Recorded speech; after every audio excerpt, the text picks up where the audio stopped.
This is Crimson Moon, where every howl holds a secret. I'm Noktula, your storyteller. Tonight's story is a journey through love, power, and the pull of the bond. You're part of the pack now. Let's begin. Scarlet stood before the pack of Silverstone, blood still drying on her knuckles. The battle had ended just hours ago, another clean victory under her leadership.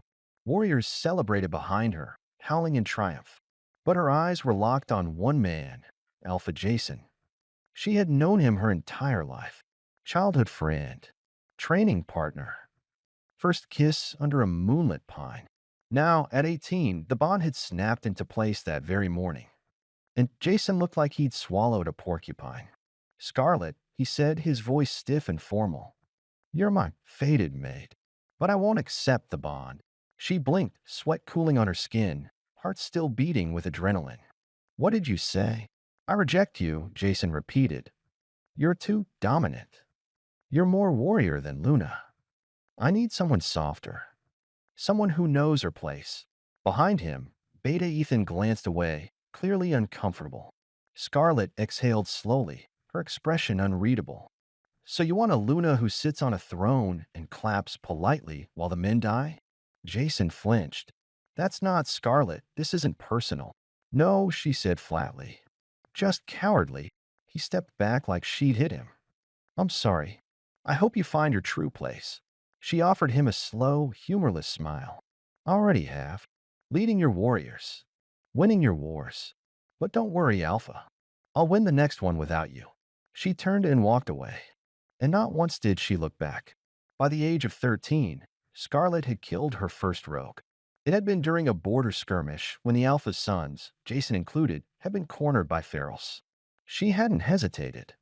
While they screamed for help, she ripped through muscle and bone, fury in her veins and steel in her hands. That day, the warriors stopped calling her little girl. From then on, she was simply Scarlet. Now at 25, her name carried weight across every known pack. She led troops, trained recruits, and negotiated ceasefires with a snarl that made grown alphas swallow their pride. But her reputation came with a cost. No one dared flirt. No one dared approach. And when the full moons passed without a mate, everyone stopped asking. Everyone except Beta Malia, her oldest friend and most loyal second. You're going to miss your own celebration, Malia said as she burst into the training yard. Again. Scarlet didn't look up from where she was sharpening her blade. Celebrating what exactly? Another patrol cleared. Another year of no mate. Malia groaned. You could at least pretend to enjoy things. I did, once. Then he rejected me. Malia sat beside her, frowning. Jason was a fool.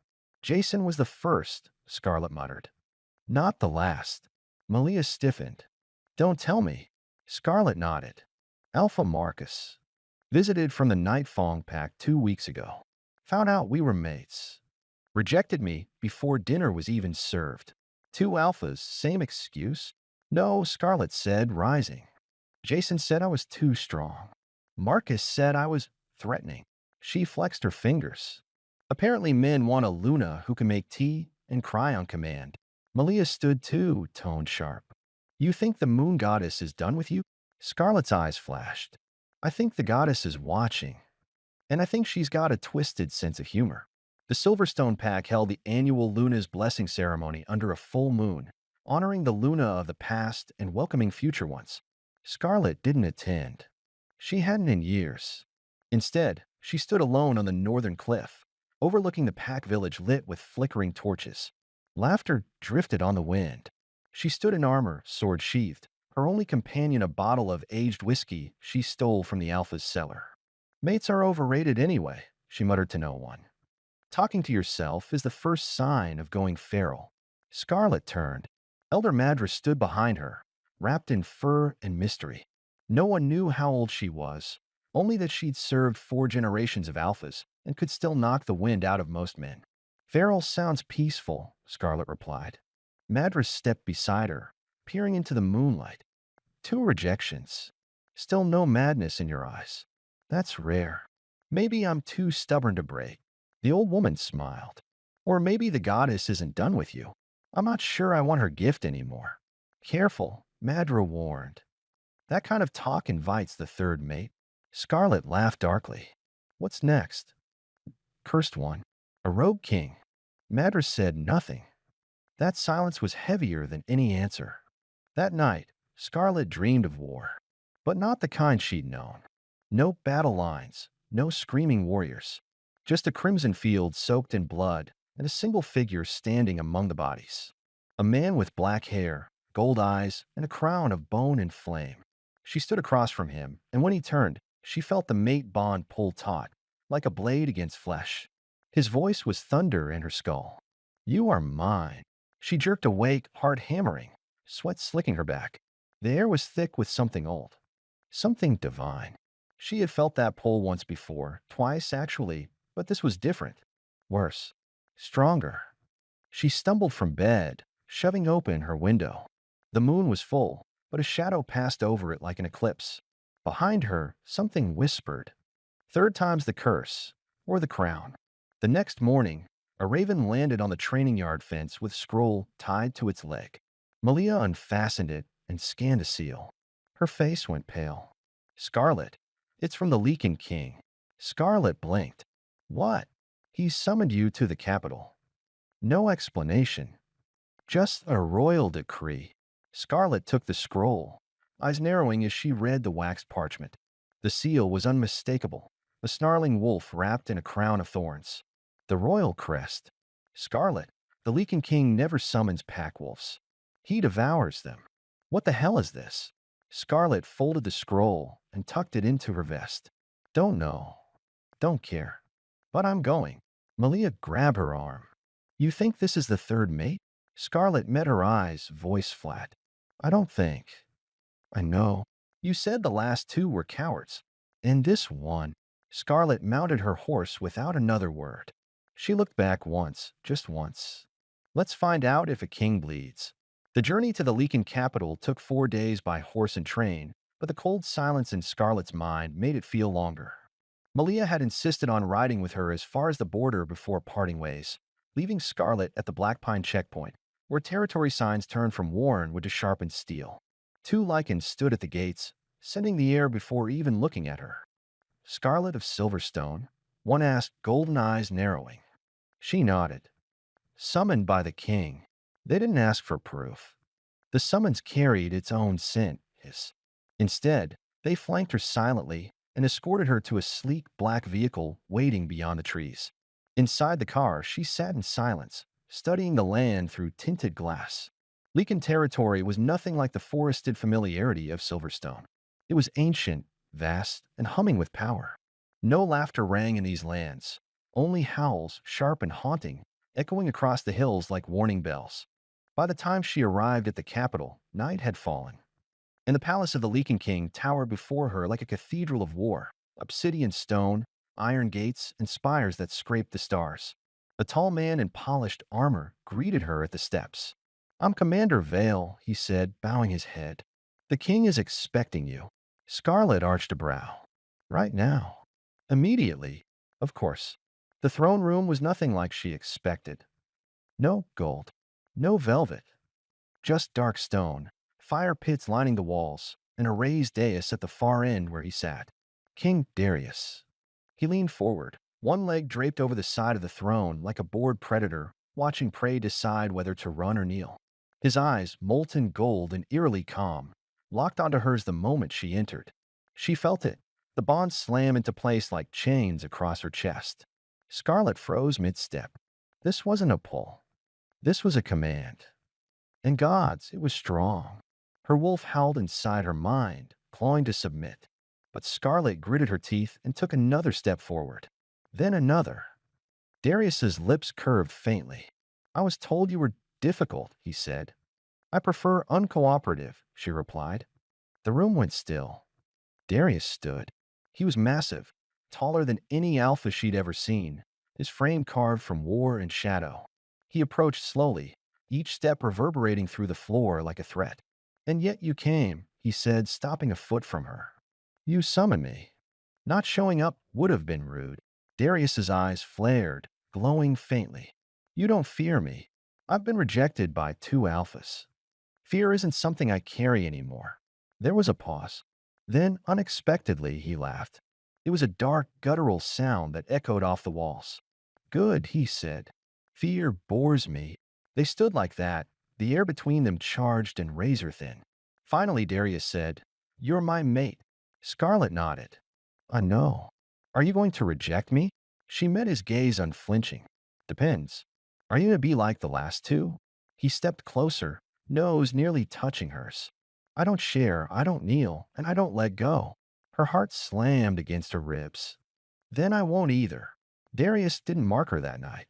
Instead, he offered her a guest wing in the East Tower and assigned her a shadow, a Lycan named Reuven, to watch over her for her protection. Scarlet suspected it was more for his. Reuven, at least, didn't talk much. He escorted her around the palace for the next 3 days, silent and respectful, but always alert. She was given a training space. She used it. And on the 4th day, Darius came to find her. He watched as she sparred with 2 Lycans, both twice her size, and dropped them in the dirt within minutes. When they scrambled up, winded and wide-eyed, Darius dismissed them with a flick of his fingers. Scarlet turned to him, chest heaving slightly. Did you enjoy the show? I enjoyed the fact you didn't hold back. I don't believe in mercy, she replied. It's just a slower death. Darius crossed the ring and handed her a water skin. Their fingers brushed, and a jolt ran up her spine. You could have stayed in Silverstone, he said quietly. I'm not built to run. No, he murmured. You're built to rule. Scarlet's lips curled. That sounds like a proposal. It's a promise, he said. But not yet. She took a long drink, then tossed the water skin aside. Then stop talking and spar with me. Darius tilted his head. You sure? I don't like being underestimated. Darius stripped off his tunic. Neither do I. And when they fought gods when they fought, it was less a duel and more a dance between beasts. Every strike, every dodge, every connection of skin and growl, the bond between them tightened until it threatened to snap. Neither of them yielded. Not that night. Not yet. The palace wasn't just watching Scarlet. It was whispering about her. Some Lycans respected her. Others didn't hide their contempt. She's not a Lycan. One spat behind her as she passed through the great hall. She's just a glorified she-wolf with a sword. She's dangerous, another muttered. 2 alphas rejected her. There must be a reason. Scarlet stopped walking. She turned slowly, eyes scanning the group. 6 warriors. All bristling. All stupid. What did you say? She asked, voice quiet. The speaker, a tall Lycan with a hooked scar across his brow, sneered. You heard me. Scarlet stepped forward. Good. Then hear this too. Next time you open your mouth about me, make sure you're ready to lose teeth. You don't scare me. You should be terrified. The group tensed. Before things could explode, a low growl rumbled from behind her. Darius stepped into view, golden eyes blazing. If any of you insult my mate again, I will rip out your tongues and feed them to my wolves. Silence. Scarlet didn't look at him. I can handle myself. I know, he said. But they need to know I'm not just mating you. I'm backing you. The whispering stopped after that. So did the disrespect. A week passed. Scarlet acclimated to palace life, even if she didn't belong to it. Yet, she and Darius trained together, ate together, even argued a lot. But each clash brought them closer. He didn't treat her like glass. He didn't expect her to bow. And she didn't expect him to beg. One evening, as storm clouds gathered over the city, Darius summoned her to the inner sanctum, a private room no one entered without permission. Scarlet found him standing by the balcony, shirtless again, of course, because modesty had clearly died centuries ago. You've been avoiding the question, he said without turning. What question? He faced her fully. Do you accept the bond? She stepped into the room slowly. And if I say no, I won't force you, he said. But I won't release you either. Scarlet studied him. This man, this beast, was nothing like Jason or Marcus. He didn't flinch from her strength. He liked it, respected it, matched it, and yet she hesitated. You won't leave, she said. But you'll wait. Darius nodded once. She stepped closer until her breath met his. Then wait no longer. He stilled. She tilted her neck, baring the place just beneath her ear. Mark me. His fangs slid down. You sure? Yes. His bite wasn't cruel. It was a claim, yes, but also a surrender. Not of dominance, but of trust. And when her fangs sank into his neck in return, it sealed not a hierarchy, but a kingdom.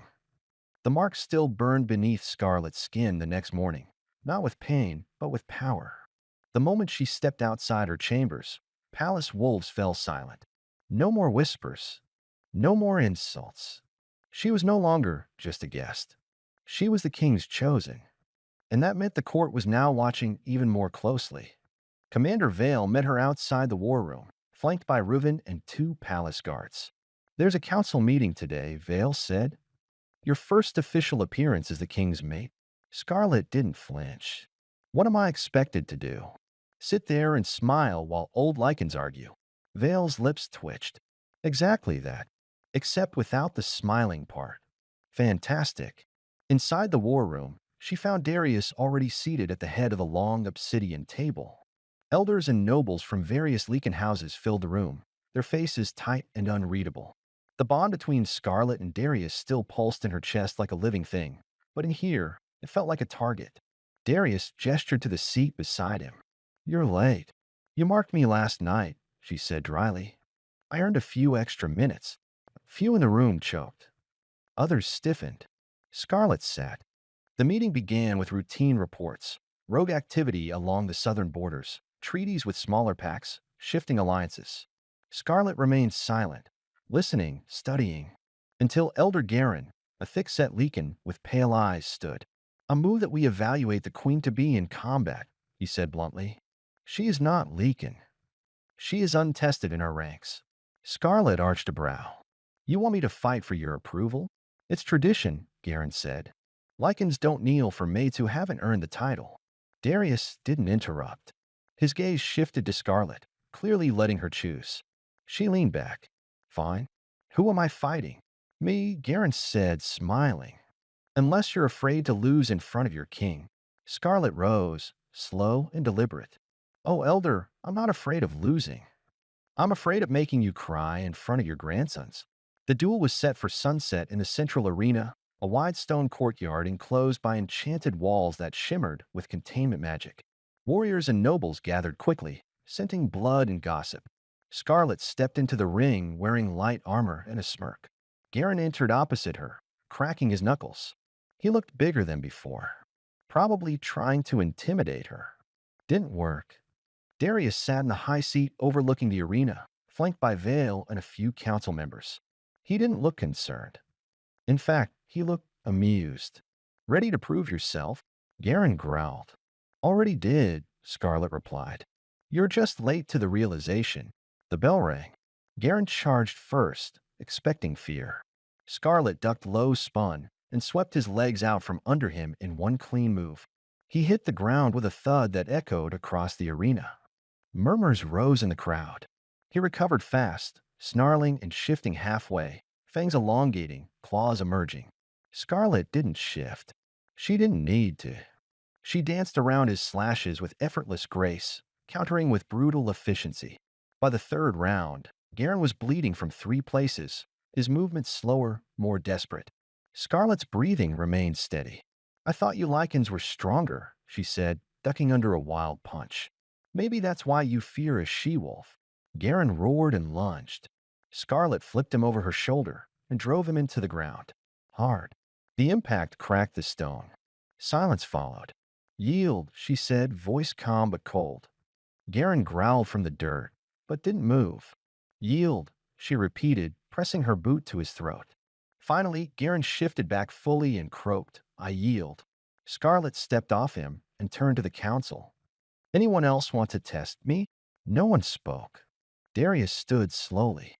Scarlet of Silverstone has earned her place. You will treat her as my equal, or not at all. The crowd bowed. The queen had arrived.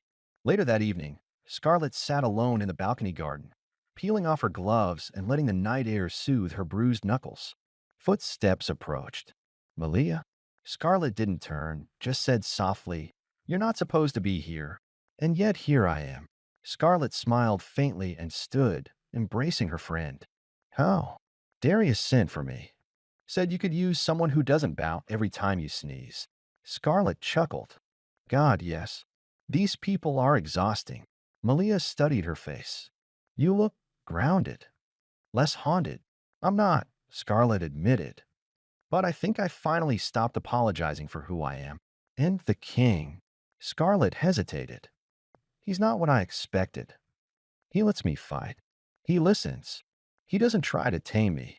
Malia nodded slowly. Then maybe third time really is the crown. They stood in silence for a moment.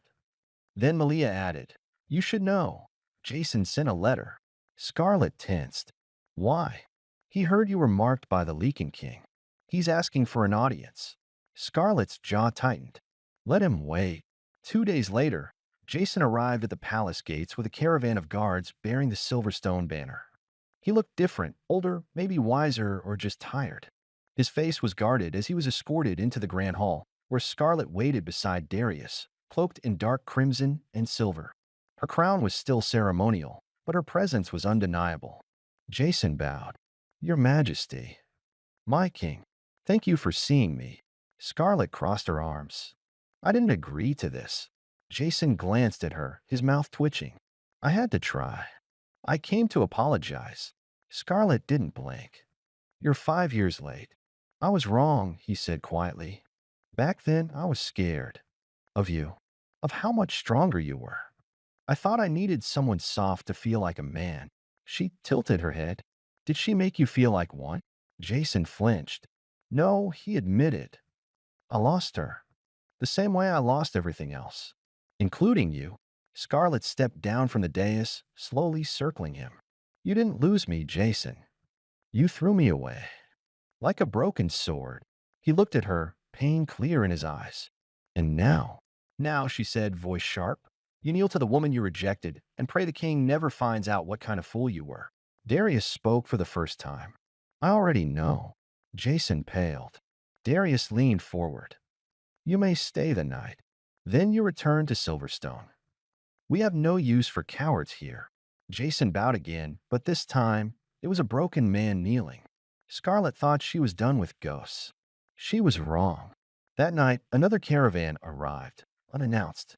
Guards scrambled to intercept, but the banner was unmistakable. Nightfall. And leading the charge was Alpha Marcus. He didn't ask for an audience. He demanded one. Scarlet sat in the war room when he stormed in, his beta trailing behind nervously. I didn't come to kneel, Marcus said bluntly. Then you came to die, Darius said, standing beside Scarlet. Because in my court, disrespect doesn't get a warning. Marcus raised his hands. I came to talk to her. Scarlet stepped forward. Then speak.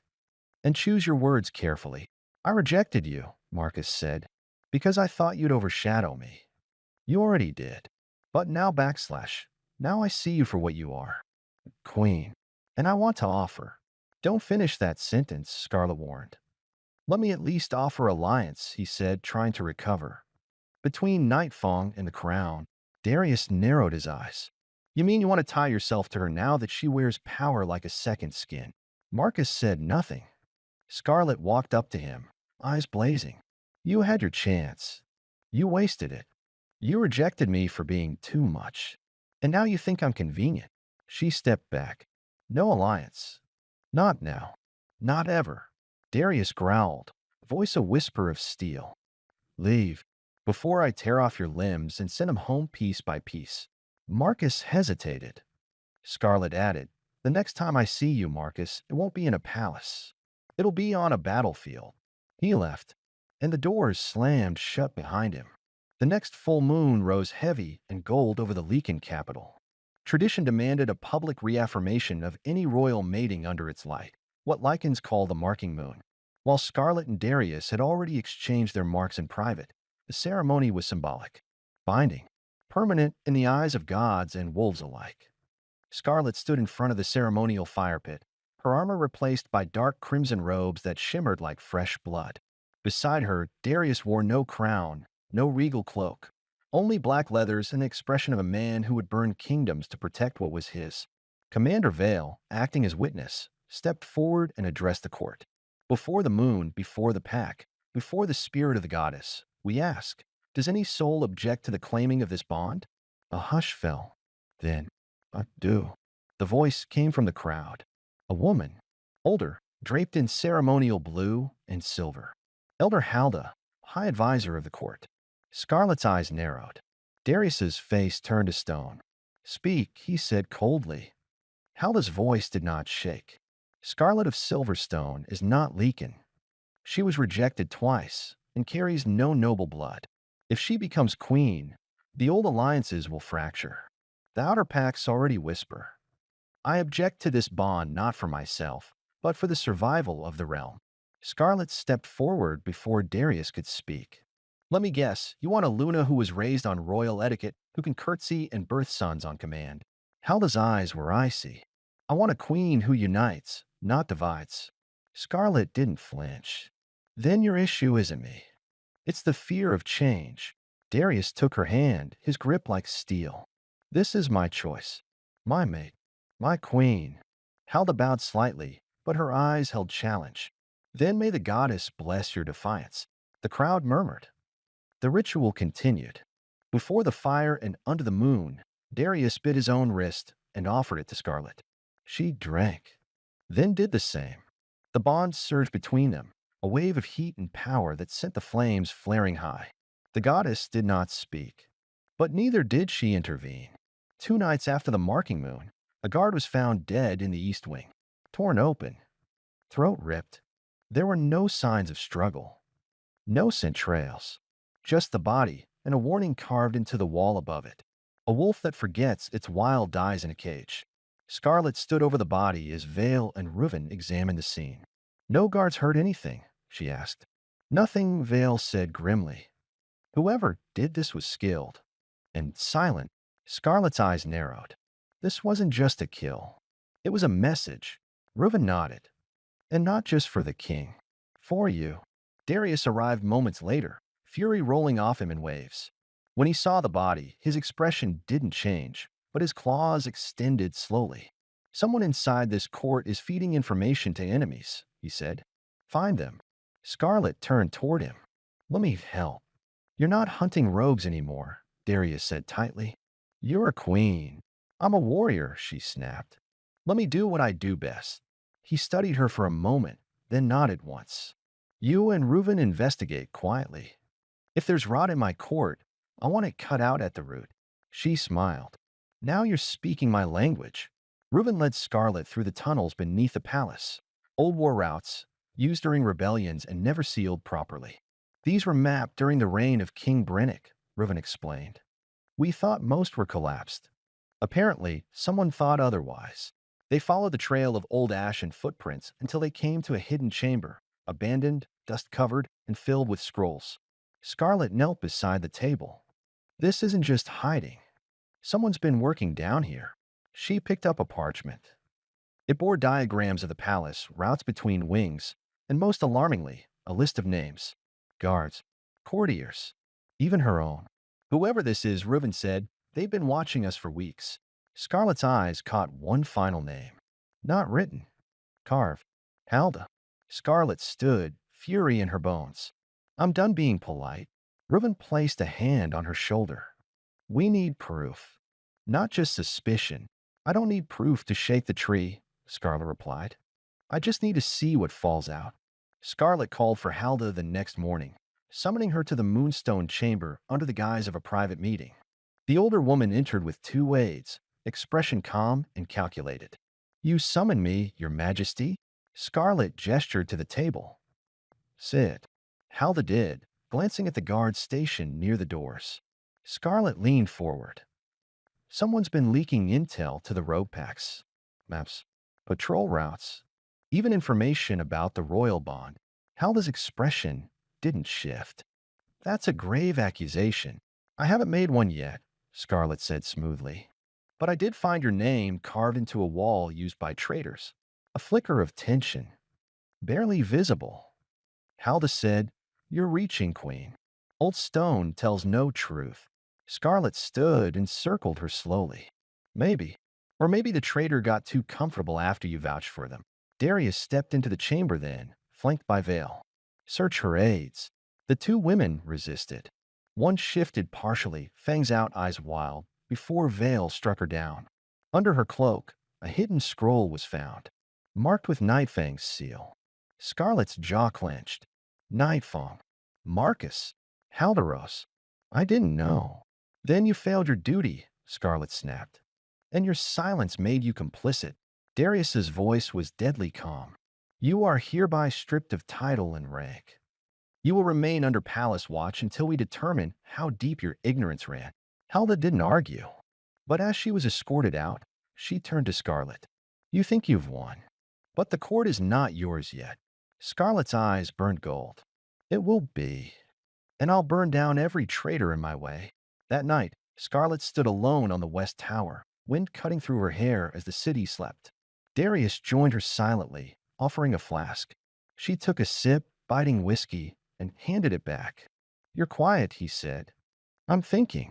About Halda? About how easy it was to plant rot right beneath our feet, she said. And how long it took us to notice. Darius nodded. I trusted her too long. I let tradition blind me. Scarlet looked up at the stars. I've been fighting since I was 13, Darius. I know how to win wars. But this is slower. Smarter. Deadlier. He reached for her hand, lacing their fingers. Then we fight together. She looked at him, truly looked. Even if I lead the charge, I'll ride at your side, he said. Or behind you, if that's where the path goes. Scarlet smiled faintly. You keep saying all the right things. He leaned in. Maybe I mean them. They kissed then, less fire, more steel. A promise sealed in silence. The war wasn't over. But now the queen had her sword. The king had her fury.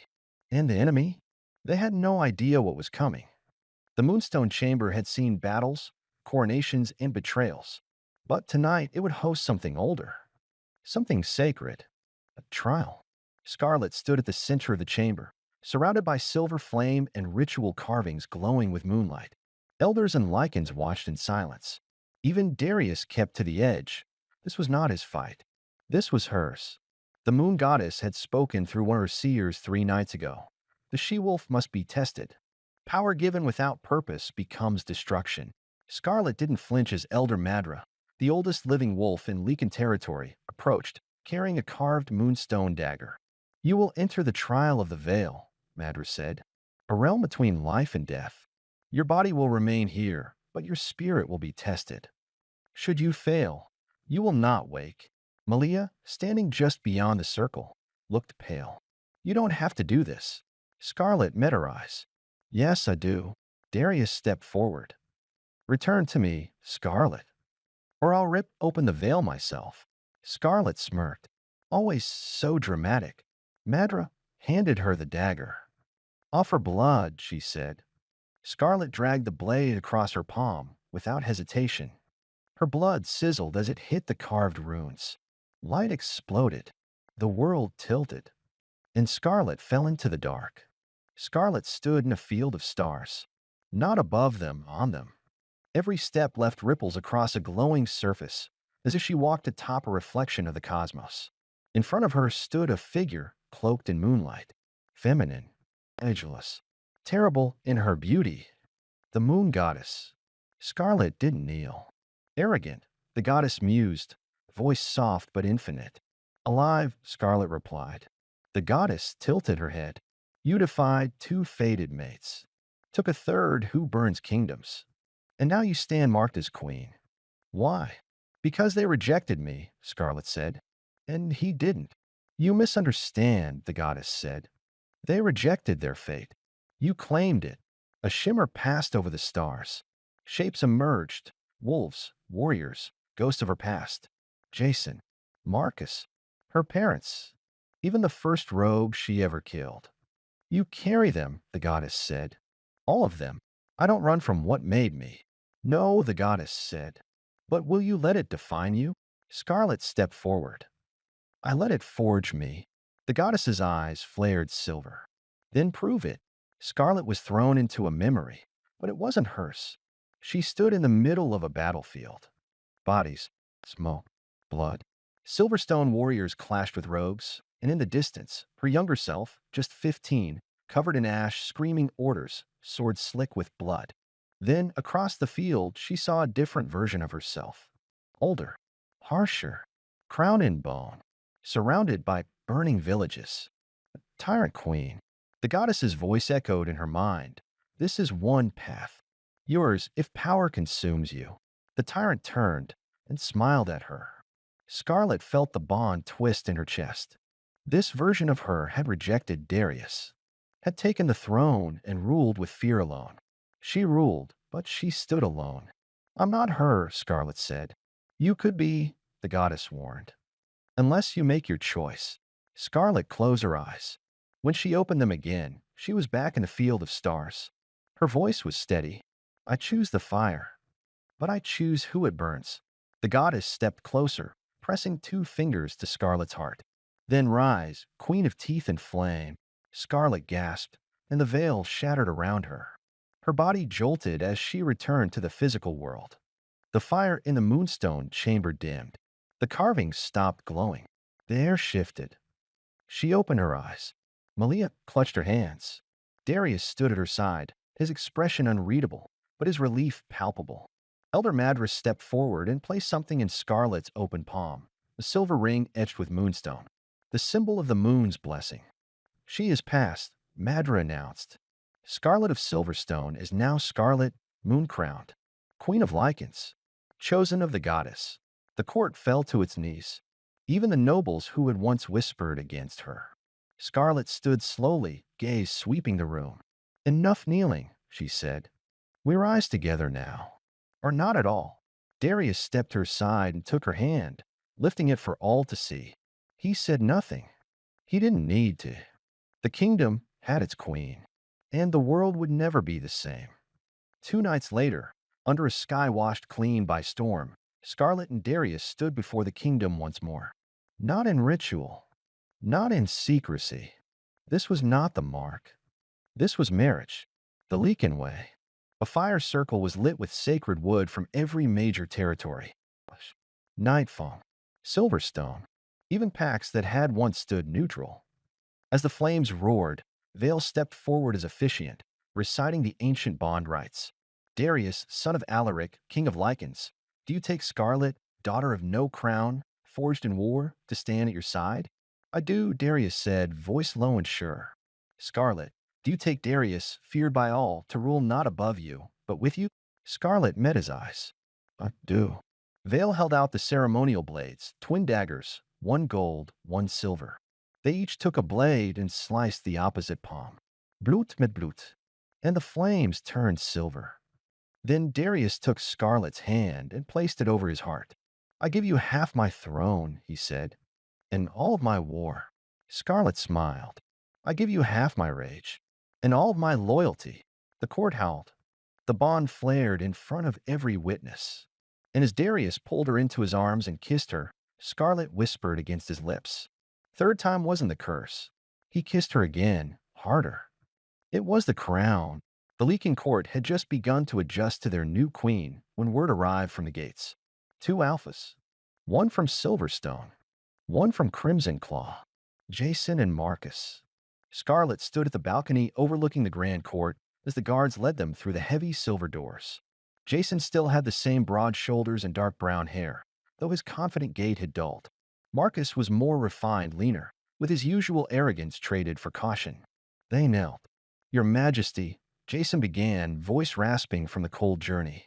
We ask for audience. Scarlet crossed her arms. You're lucky I didn't have the guards shoot arrows through your skulls and save me the trouble. Darius stood beside her, silent and unreadable. He let her lead. Jason looked up. Scarlet, Queen Scarlet, she corrected. You lost the right to call me otherwise. Marcus shifted uneasily. We were wrong. About everything. We were weak, blind. And now you see me, she asked. Funny. I was never hidden. Jason's face flushed. I regret rejecting you. I was a fool. You're right, she said coldly. You were. Both of you. The room buzzed with tension. Malia stood at the edge, hands folded tightly. Even Vale leaned forward, curious. What do you want? Scarlet asked. Jason looked her in the eyes. forgiveness, a place under your rule, a chance to fight beside you again. Scarlet descended the steps slowly, the long skirt of her obsidian gown trailing behind her like smoke. She stood between them. You came to the queen, she said, but you rejected the woman, and I don't separate the two. She turned to her guards. Strip them of alpha status. If they remain here, they do so as soldiers. They will answer to the command of the Queen's Guard. Jason's jaw clenched, but he bowed. Thank you, Your Majesty. Marcus didn't move. You would shame me? No, she said. You did that yourself. He spat at the floor and turned, only for Darius to block his exit. You kneel before her, the king growled. Or you leave in pieces. Marcus dropped to his knees, and the court watched as two once proud alphas were swallowed by the consequences of underestimating a warrior queen. Later that evening, Scarlet wandered through the west wing of the palace, where few dared interrupt her. The moonlight filtered through stained glass, painting red and gold across the marble floors. She stopped in front of the ancient war mural, a tribute to the War of Clawed Moons. Her face now joined the others on the wall. She stared at it for a long time. You should be proud, Malia said softly, joining her. I am, Scarlet replied. But that doesn't mean I'm not furious. With them, with how long it took for the world to see me, Scarlet said. I bled for packs who never intended to honor me. They respected my sword, not my soul. Malia touched her arm. But you're here. And now they kneel. Scarlet nodded, jaw tight. They'll learn what it means to follow a queen who didn't rise by birth, but by fire. Behind them, Darius appeared from the shadows. If they don't, I'll remind them. Scarlet gave him a look. Subtlety not your strong suit, is it? He smirked. Only in matters of war. And love. Scarlet sighed and leaned into his shoulder. Something's coming. He nodded. I feel it too. The days that followed saw Scarlet step fully into her role. She restructured the Queen's Guard, placing Malia as general. Trained young she-wolves personally. Visited every major pack with Darius at her side, not as his accessory, but as his equal. The respect she once fought for was now given freely. Mostly. Not all elders welcomed her changes. Whispers of rebellion began to leak from the borders, particularly from the north, where Alpha Victor of Shadowvale still refused to acknowledge her as queen. Scarlet didn't ignore them. She sent a message to Shadowvale in the form of 3 elite warriors, bearing a scroll signed in her blood. Recognize the crown, or be buried beneath it. Victor didn't respond. Yet. Meanwhile, Jason adjusted to his new role with humility. He trained daily, said little, and followed orders without complaint. Marcus, however, remained volatile. He won't stay quiet for long, Malia warned. He's simmering. Then let him boil, Scarlet replied. I'm not his mate. I'm his queen. Still, her nights grew restless. Darius noticed the tension. One evening, as they stood atop the watchtower, he wrapped his cloak around her shoulders. You're still thinking of them. I'm thinking of what's next, she admitted. You've united wolves who never agreed on anything. Even your enemies have bowed. Not all of them, she said, gaze drifting to the horizon. And someone out there wants more than my crown. The attack came at dawn. A howl of warning split the palace sky as smoke rose from the east wall. Rogues, dozens of them, armed and unnaturally coordinated, stormed the perimeter. This wasn't random violence. It was a message. Scarlet was the first to reach the gates, sword already drawn. Darius followed, shifting mid-leap into his Lycan form, massive, silver-eyed, a monster of legend. The two fought side by side like a storm given form. Jason and Malia flanked the Queen's Guard, pushing back the rogues with military precision. But something was off. These rogues didn't flee. They fought to the death. They aimed not for civilians, but for the throne room. Protect the heart. Scarlet shouted. They're not here to kill. They're here to destroy something.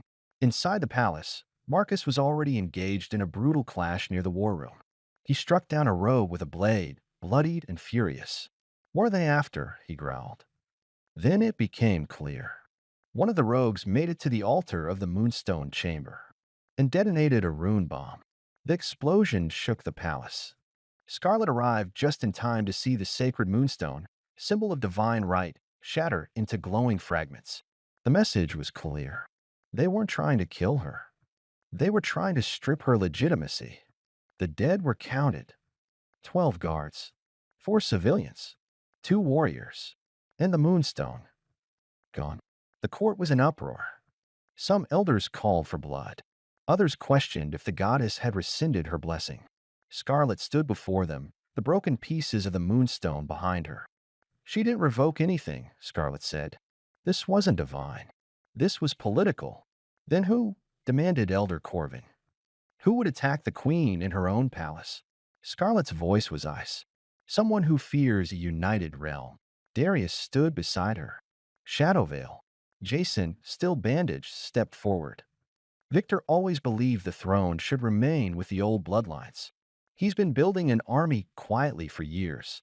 Malia added, we have reports of rogue training camps along the border. Silent, remote, Scarlet turned to her council. Then we don't wait for them to strike again. You plan to wage war. Elder Corvin gasped. A plan, she said, stepping into the center of the room. To end it. The court fell silent. Scarlet raised her voice. I'm not a queen who sits while my enemies sharpen blades. They tried to shatter my reign. They failed. Now I will burn their ambitions to ash. Darius met her eyes. So we march. Scarlet drew her blade. We fly. The queen did not march. She flew. Under the cover of midnight mist, the queen's guard, led by Malia, took to the skies in enchanted warships. Ancient Lycan tech fused with moon priestess magic. Darius and Scarlet stood at the helm of the lead ship, flanked by Vale and Jason. Marcus remained behind under tight surveillance, though he offered no resistance. Scarlet peered ahead, sharp eyes tracking the black mountains of Shadowvale. Are you certain about this? Darius asked, watching her closely. Victor wanted my throne. Let him choke on the ashes when I burn his crown. Malia adjusted her gauntlets. We strike the training camps first. Cripple his recruits, then storm the stronghold. Leave Victor to me, Scarlet said. He's mine. Jason hesitated. He was once my ally. Then you should have been a better judge of character, she replied curtly. Jason nodded. I'm not here to defend him. I'm here to make amends. Scarlet gave him a look, cold but not unkind. Then don't die. As the first rays of dawn bled over the horizon, the ships dove into the valley like silent hawks. What awaited them wasn't a border camp.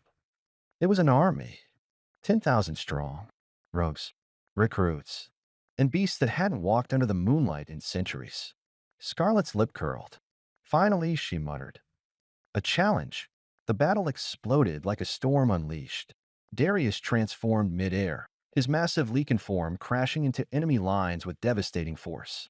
Scarlet followed, slicing through enemies with her silver-forged blade, her presence like a crimson comet of fury and fire. Malia coordinated the assault, using the high ground and air support to pin enemy legions. Vale, ever silent, moved like a ghost, shadow blade in each hand, targeting commanders with surgical precision. Jason fought near Scarlet, keeping his promise to stay close. He shielded her from a rogue with a two-handed axe, taking a brutal hit to the shoulder. You all right? She called.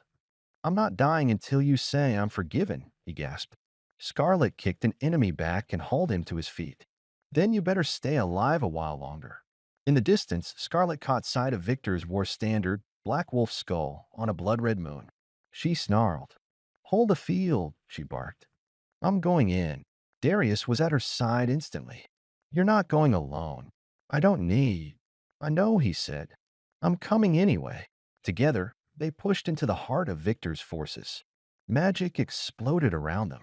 Lycan warriors met them in brutal combat, but nothing slowed them down. At the gates of Shadowvale Keep, Victor stood, cloak billowing, eyes glowing with stolen power. Scarlet, he called, arms open mockingly. Come claim your throne. She strode forward. I already have it. I came to bury yours. Victor was not an ordinary alpha. He had drunk from cursed wells, bound spirits of ancient wolves to his soul, and trained his army with a single purpose: overthrow the new Lycan queen. But power stolen was never true power. The duel began with a clash of blades, steel ringing under the broken moonlight. Darius kept the field clear as Scarlet and Victor circled each other. You were never fit to lead, Victor hissed. A she-wolf ruling Lycans? The goddess should have struck you down. Scarlet's blade flashed. Funny, she didn't. Victor lunged, dark energy crackling from his hands. Scarlet twisted, avoiding the blast, and retaliated with a strike to his thigh. He howled. "You'll die screaming," he spat. "I've already died once," she said. "This time, I ended on my terms." Their blades met again and again until finally Scarlet disarmed him, pressing her sword to his throat. He smirked bitterly. "Do it. I'm not like you," she said. "But I am your end." She sliced his throat cleanly. The battlefield stilled. The Shadowvale army, seeing their leader fall, threw down their weapons. Victory was absolute. Darius reached her side, bloody but unscathed. "It's over," he said. Scarlet shook her head. "No, not yet." She stared into the distance, where a hooded figure watched from the cliffs before vanishing into the mist. "Someone else is behind this," she said quietly. Victor was the blade, but someone else forged it. The war was won, but peace didn't come easily.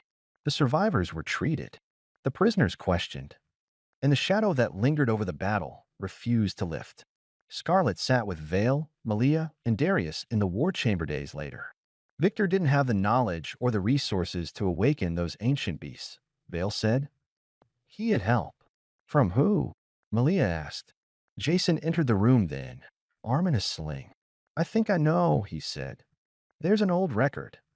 A warlock once allied with the Shadowvale ancestors. He disappeared after the first Great Lycan War, assumed dead."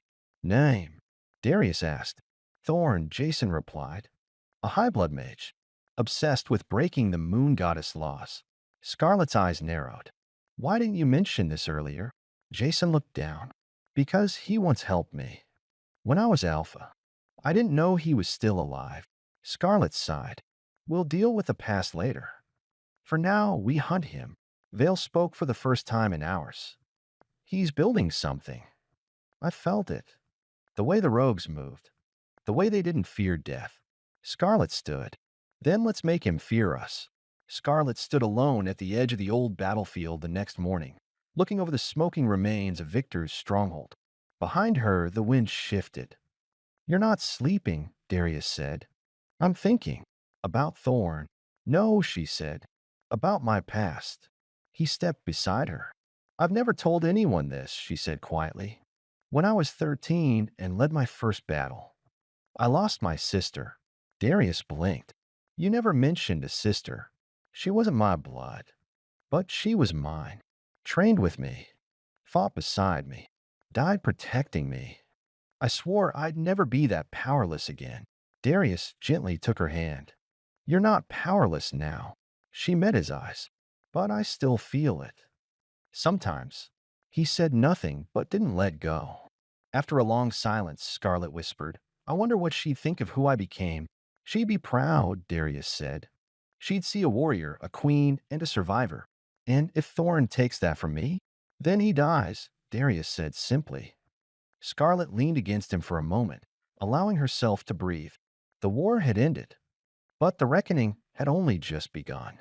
They burned the remains of Shadowvale, heaped to the ground. Not for vengeance, for cleansing. The scent of blood lingered in the air as Scarlet and her party departed the valley. Darius rode beside her, silent. Vale scouted ahead on foot, Malia flew overhead, and Jason followed on horseback, still favoring his healing shoulder. The war was over. But peace was a fragile illusion. Thorn was still out there.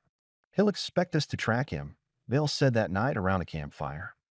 "He's old, clever, slippery." Jason nodded. "He'll also have wards, possibly allies from the old order of bloodcasters." Scarlet exhaled slowly. "Then we'll need someone who understands that kind of magic." They all turned to her. "I know one," she said. "I haven't seen her in 10 years." "Who?" Darius asked. Scarlet poked the fire with a stick, watching the sparks dance. "My former mentor. The first woman who ever told me I could be more than a sword arm." Jason blinked. "You had a mentor?" Scarlet smiled faintly. "I didn't just wake up one day and become terrifying. Someone lit the match." The journey to the Seer's sanctuary took them through the dead ravines, a no-man's land cursed during the Second War. Spirits whispered along the cliff walls. Malia hovered above the group, keeping a vigilant eye on movement below. Scarlet walked at the front, her expression unreadable. The seer's name was Mara, a hybrid, part wolf, part ancient spirit being. She had lived in isolation since Scarlet was 15. When they reached her stone temple, the wards flared in warning. "I don't think she's in the mood for visitors," Jason muttered. Scarlet stepped forward. "Mara," she shouted. "It's me." No response. Darius frowned. "What's the plan if she attacks?" Scarlet didn't answer. Instead, the heavy stone door creaked open on its own. Inside, 1,000 candles lit themselves. A tall, silver-haired woman appeared from the shadows, draped in violet and black robes. Her eyes glowed faintly, neither cruel nor kind, just knowing. "Scarlet Dawn," Mara said, voice like silk. "The girl who survived everything but herself." Scarlet bowed her head. "I need your help." Mara's gaze flicked to Darius, then to Jason, then Phil. "And you bring Lycans, betrayers, and death in your wake." "Not by choice," Scarlet said, "but I brought war to its knees. And I'm not finished yet." Mara gestured them in. "Then come. I will show you what haunts your horizon." In Mara's temple, the past was not just remembered, it was relived. Scarlet drank from the seer's bowl of memory and fell into visions. Visions of Thorn standing beside her as a child, smiling like a trusted friend. A blurry face in her youth. A figure always just behind tragedy. When she woke, her hands were shaking. "He was in my childhood," she whispered. "Watching. Manipulating." Mara nodded grimly. "He marked you long ago. You were his project." Darius's jaw tightened. "What does that mean?" Mara waved a hand over a large, scrying pool. "Thorn seeks more than power. He wants the Moonlight Crown, the artifact that governs the bond between fated mates. If he seizes it, he can sever or forge bonds at will." Scarlet paled. "That's why he stoked the wars," Vale said. "To weaken the barriers between realms." Mara turned to Scarlet. "And he needs a bloodline pure enough to wield the crown." Scarlet looked up. "You mean me?" Mara's silence was confirmation. Jason stepped forward. "So he doesn't just want to defeat you. He wants to use you." Scarlet turned away, her voice bitter. "I'm so tired of being useful." Darius crossed the room to her, took her face in his hands. "You're not a tool. You're a storm." She rested her forehead against his. "Then let's make him drown in it." They left Mara's temple with new clarity and a new mission. Reach the ruins of Moonfall Temple before Thorn. That's where the crown was hidden. Deep beneath sacred ground, bound by old blood and older promises. But on the third night of their journey, they were ambushed. Wraiths, shadows shaped like wolves, attacked under the cloak of a thunderstorm. Jason fought them off with enchanted steel, while Vale defended Malia from a cursed arrow. Scarlet faced one that mimicked her younger sister's voice. "Scar, why did you leave me?" She nearly froze. But Darius slammed into the wraith, tearing it apart with a roar. Later, Scarlet sat alone, drenched and trembling. "That voice wasn't her," Darius said gently. "I know," she replied, staring at the sky. "But it still hurts." Darius sat beside her. "You blame yourself." "I always have." He touched her shoulder. "Then let me carry it with you." She finally looked at him. "Even if I fail?" He smiled faintly. "You'd fail in spectacular fashion. That alone makes it worth watching." Scarlet laughed, a sound that surprised even her. Then quieter, "Thank you. Always." The ruins of Moonfall Temple rose from the forest like forgotten bones. White marble cracked and weathered, yet still sacred. The Moonlight Crown lay beneath it, and Thorn had beaten them there. He stood atop the altar, arms raised, drawing power from the sky. Magic surged around him, cracking the earth.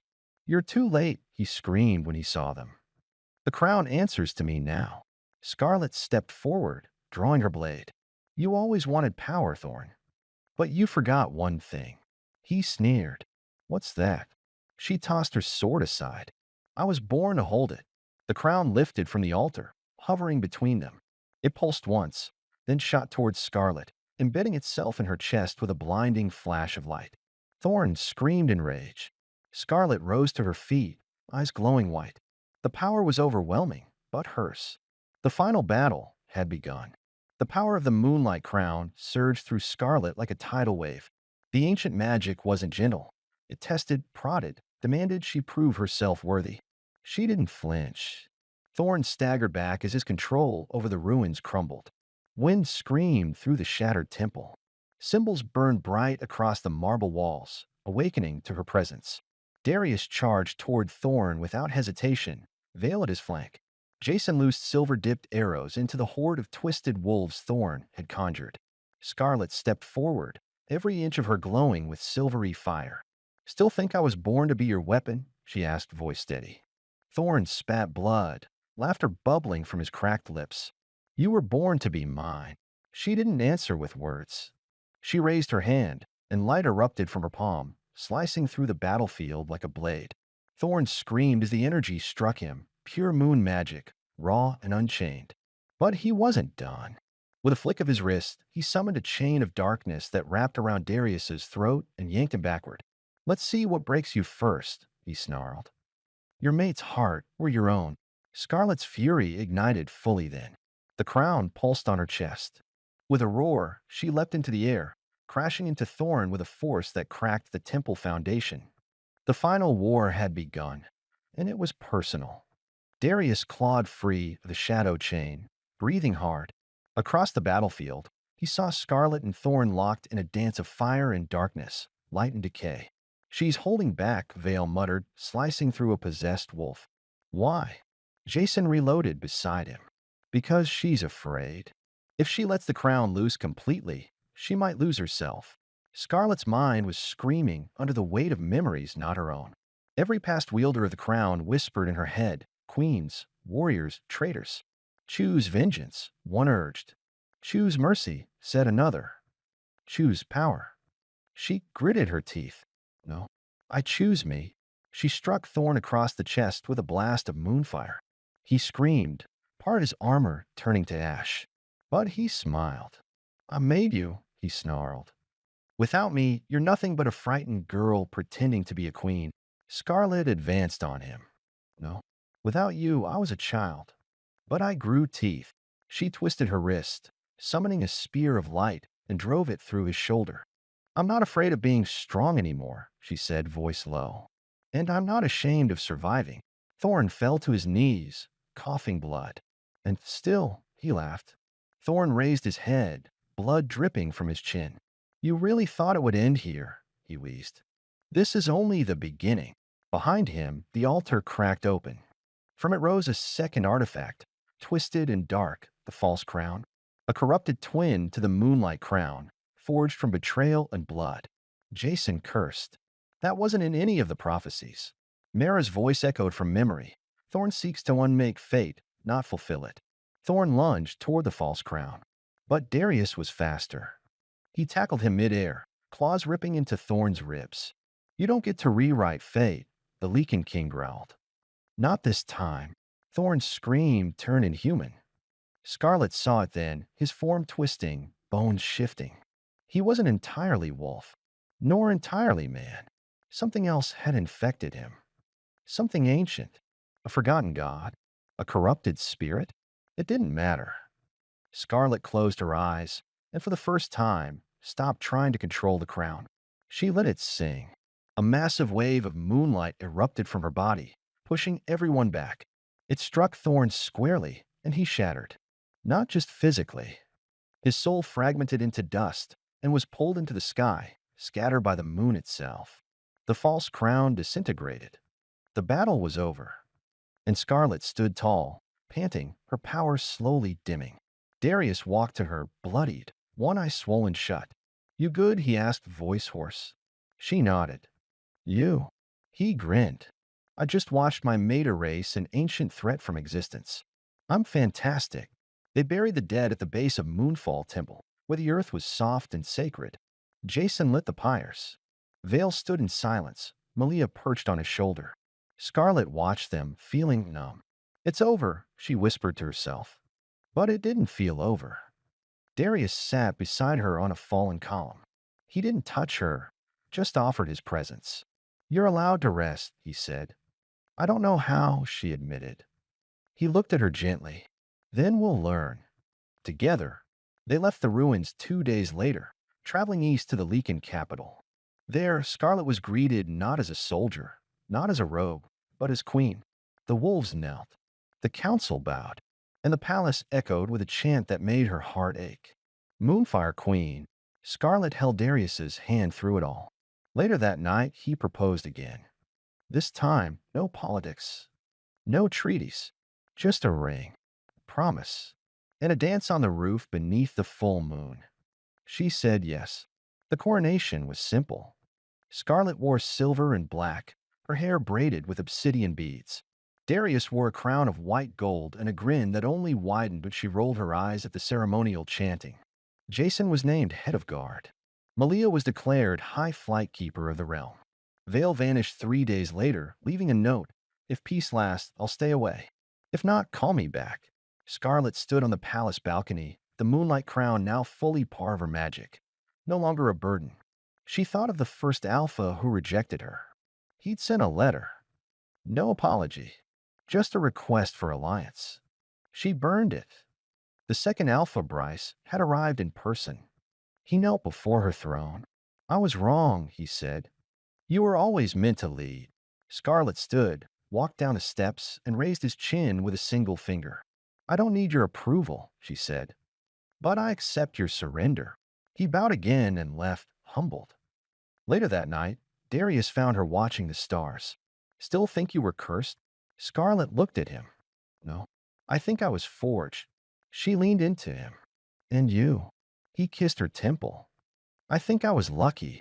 Their bond pulsed between them. A bond not of fate, but of choice. And sometimes that was even stronger. Under the moon, the wolf who had been twice rejected stood taller than any king. Desired, respected, loved. Not because she'd been chosen, but because she had chosen herself first.